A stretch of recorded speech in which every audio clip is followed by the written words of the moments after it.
A phenomenal player with phenomenal numbers, sitting right at the top of the pile, 15,921. Now, Joe Root, as we mentioned earlier, needs 19 to go past Dravid, 20 to go past Callis, and then he's off after Ricky Ponting. And who knows, he may go past Sachin Tendulkar in due course. We'll come on to Joe in just a second, but two men that played in that game are alongside me.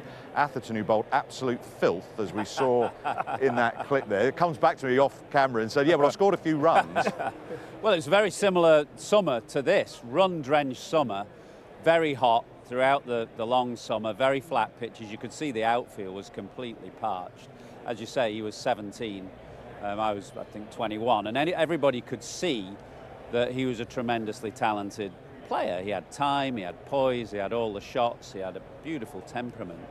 But you know, there's no guarantee at that stage that he's going to end up with 15,000 odd runs. You know, take his great schoolmate, Vinod Kambli, who a couple of years later, when we went to India in 1993, got a double hundred, looked a fantastic player, but, you know, fell by the wayside a little bit. So I think every player, their first responsibility is to try and make the most of the talent that is at their disposal. How you do that is up to yourself, but you can't say that Sachin didn't exploit his talent to the fullest. He made the absolute most of the talent. When you were watching that innings up there on the balcony, did you realise you were witnessing greatness?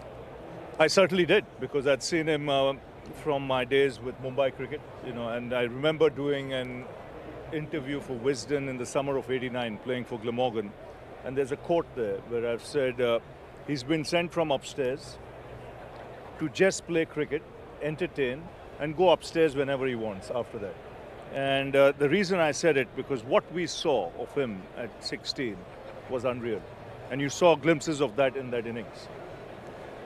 The balance, the power he had, even at that age, and the simplicity and purity of his technique, which never changed right through his career. He tinkled very little with his technique.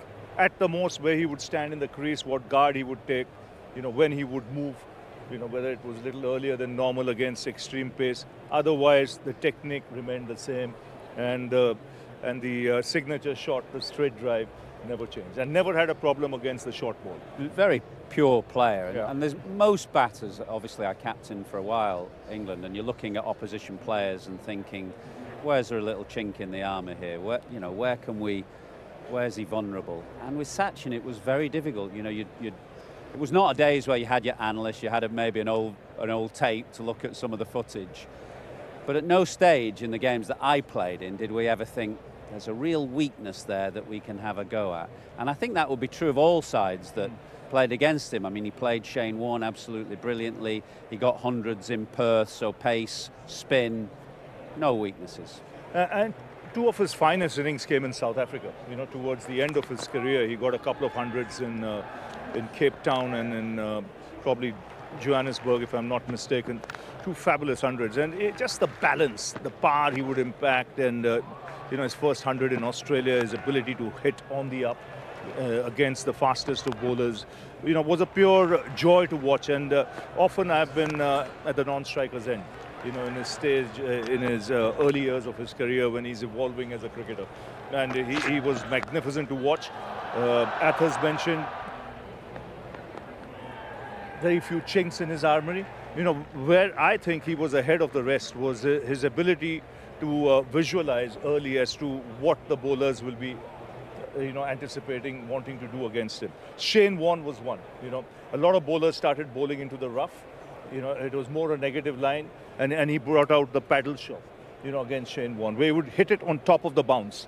Not easy, but he practiced it a lot. It wasn't the sweep or the paddle sweep. It was coming on top of the ball and hitting it on the head, you know, as it bounced and was spinning. So doing that all under the glare of the spotlight in India as well, because all under the glare. He started in that late 80s, early 90s, just as the whole thing started to explode, satellite television into India. I know you guys were unbelievably followed as well, but it became a different level, didn't it, once satellite television arrived, and, you know, the whole glitz and glamour and sponsorship. And 16 years of age, when you get 100 at 17, and then 18 you get 100 in Australia, you know, 200s in Australia, Sydney, Perth. The expectations of the country, 1.5, is massive. You know, so every time he came out, you know, there was tremendous baggage with the weight of expectation on his shoulder, and then to play 200 test matches, to have a career that lasts 24 years, the longevity, I mean, is something amazing. Well, his numbers are staggeringly good, so too are Joe Root's. Is he driven, though, by numbers? I think as a kid, growing up, I was obsessed with numbers, I'll be honest. That was something that I always strived for.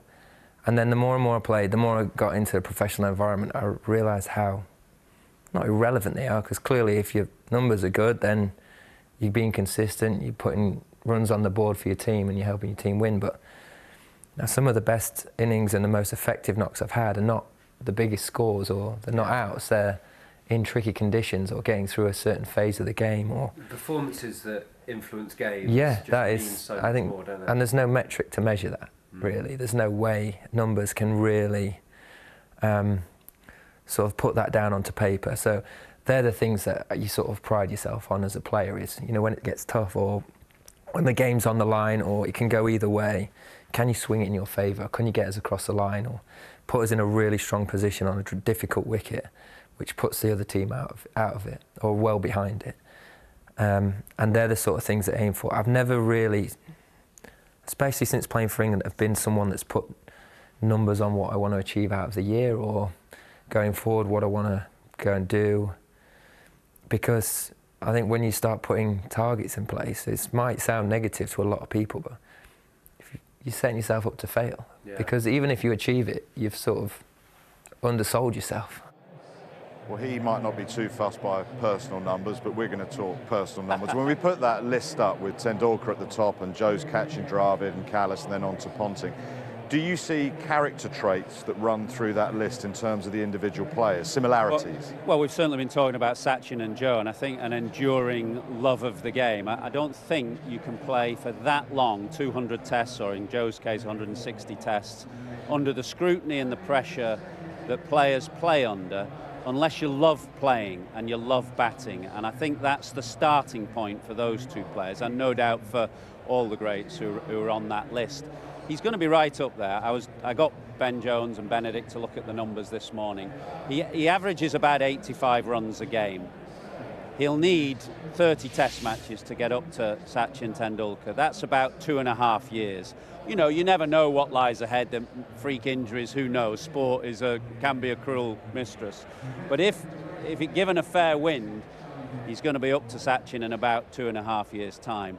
And given how he's playing right now, which is at the best he's ever played, really, and given that there seems no diminishing in his love and desire for the game, and I think he's absolutely right, though. He's not focusing on the numbers. He's focusing on the enjoyment of playing, trying to win games for his team, and enjoying the company of his teammates. And I think while that's the focus, the numbers will in the end take care of themselves. And when you're a bit old and a bit cranky and sat in your armchair in front of the fire, that's when you can kind of reflect with great pride on the numbers. But enjoy the moment and try and stay in the moment if you can. And none of those runs have been unelegant. No, that's the beauty about him. You mentioned the top four, the similarity, I think, in their work ethics, the way they prepare, the way they go out into every net session with a sense of purpose on achieving something out of it, and above all, there's hunger and desire.